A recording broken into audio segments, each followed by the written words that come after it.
దంపతులందరూ కూడా ఒక్కొక్క సమితి తీసుకోండి. అయ్యా అందరూ కూడా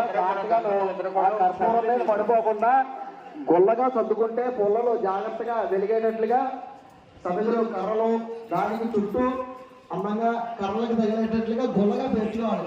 మీరు గొట్టగా పారేసారంటే అగ్నిహోత్రం జరగదు.